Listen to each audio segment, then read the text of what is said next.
नमस्ते दोस्तों, मेरा नाम है नितिन और मैं अपनी भारत यात्रा पर निकला हुआ हूँ, जिसका शीर्षक है भारत से मिलन। इस भारत से मिलन की यात्रा में मैं हूँ दीव, गुजरात। और आप देख सकते हैं मेरे पीछे विशाल समुद्र को। आज हम इसी विशालता पर चर्चा करेंगे कि विशालता क्या बाहर है या हमारे भीतर भी कोई विशालता मौजूद है। मुझे लगता है कि हमारे भीतर भी एक विशालता है, एक असीमता है। और हम इसे ऐसे देख सकते हैं कि हर इंसान अपनी जिंदगी में बहुत बड़ा होना चाहता है। हर इंसान अपनी जिंदगी में बहुत ज़्यादा प्रेमी होना चाहता है। हर कोई अपनी जिंदगी में बहुत ज़्यादा कामयाब होना चाहता है, बहुत ज़्यादा खुश होना चाहता है। हर चीज़ में बहुत ज़्यादा की जो चाह है इंसान के अंदर, वो आखिर क्यों है? इसका मतलब कुछ उसके अंदर बहुत ज़्यादा है जिसकी चाह वो बाहर से पूरी करना चाह रहा है। इसीलिए इंसान बहुत ज़्यादा पैसा कमाना चाहता है, बहुत ज़्यादा काम बढ़ाना चाहता है, बहुत बड़ी गद्दी पर बैठना चाहता है जो सबसे बड़ी हो, और बहुत ज़्यादा कुछ पाना चाहता है। लेकिन सच्चाई ये है कि बाहर से वो चीज़ दिखाती ज़रूर है कि हमारे भीतर कुछ विशालता है, कुछ असीमता है, जिसकी चाह इंसान के भीतर बनी हुई है, हमारे भीतर बनी हुई है। लेकिन बाहर से वो विशालता कभी अनुभव नहीं की जा सकती।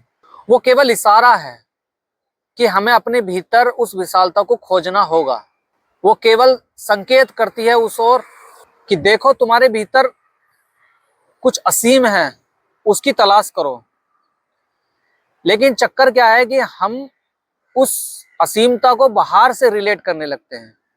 हमें लगता है कि बाहर से अगर हम कुछ पा लेंगे, कुछ बन जाएंगे, बहुत बड़े हो जाएंगे या बहुत कुछ हमारे पास हो जाएगा, तो शायद हम उस विशालता का अनुभव कर सकेंगे। और इसी की चाह में हम सारी जिंदगी लगे रहते हैं और कई बार हम अपनी जिंदगी को गवा भी बैठते हैं, क्योंकि वो विशालता, वो असीमता, वो सेटिस्फैक्शन, संतुष्टि कभी हमें मिल नहीं पाती, क्योंकि वो चीज़ों में है ही नहीं, वो बाहर है ही नहीं। वो बस रिफ्लेक्शन है हमारे भीतर का। वो हमारे भीतर से फैलती, बाहर दिखती विशालता है। लेकिन ऐसा क्यों है कि मैं असीमता महसूस करना चाहता हूँ और मैं बाहर से भी चाहे पाने की कोशिश कर रहा हूँ, लेकिन ऐसा क्यों है कि वे होता क्यों नहीं, और फिर भी लगातार चाह बनी रहती है? तो यहीं पर है जीवन का असली उद्देश्य। जीवन जो अभिव्यक्तियों के रूप में प्रकट हुआ है, वो अपनी ओर लौटना चाहता है। तो बाहर अभिव्यक्तियों में जब वो अपने को ढूंढता है और वो उसकी पूर्णता में नहीं पहुंच पाता, तब वो भीतर की ओर, अपनी असीमता की ओर देखने लगता है।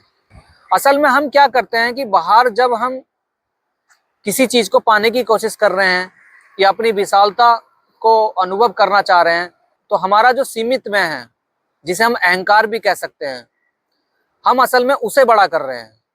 जो हमारी कल्पना है, जो हमारी कल्पना से बना एक मैं है, जो हमारे जीवन के अनुभवों से बना एक मैं है, हम लगातार उसे बड़ा करने की कोशिश कर रहे हैं, उसे खुश करने की कोशिश कर रहे हैं।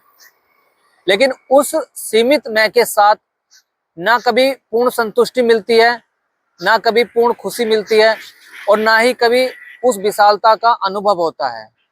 क्योंकि जब तक हमारा ध्यान उस सीमित मैं के साथ लगा हुआ है, उस सीमित मैं को ही बढ़ाने, उसी को सजाने संवारने में लगा हुआ है, तब तक हम जो असली मैं है, हमारे भीतर की जो असीमता है, उसका अनुभव नहीं हो सकता। तो हमें क्या करना होगा कि हमें अपने भीतर की विशालता का अनुभव हो।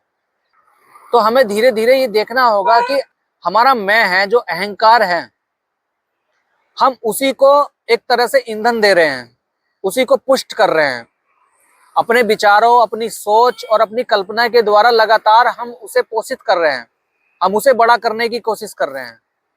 लेकिन वो बड़ा हो नहीं सकता, क्योंकि वो एक कल्पना मात्र है, उसका होना ना होना एक जैसा है।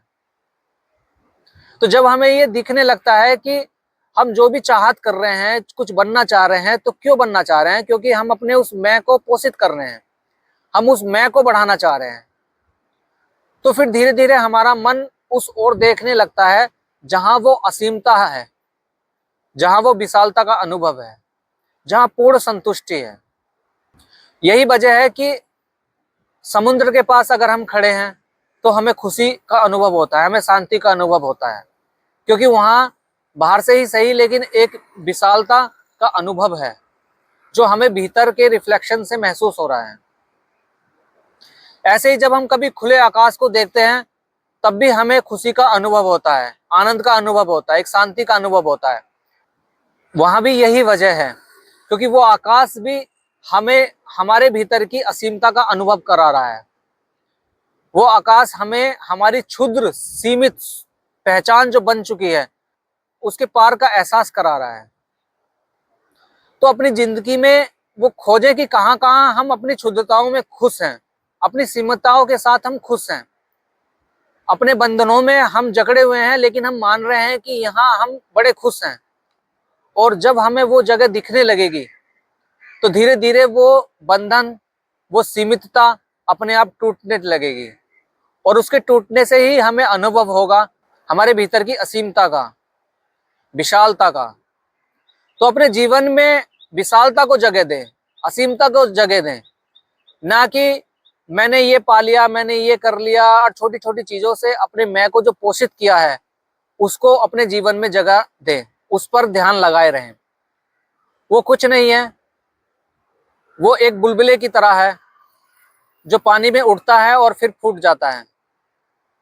और विशालता, असीमता आकाश की तरह है जो हमेशा मौजूद है, हमेशा बना रहता है, और वही आपकी सबकी सच्ची प्रकृति है, वही हमारी सच्ची प्रकृति है, वही हमारा सच्चा स्वभाव है।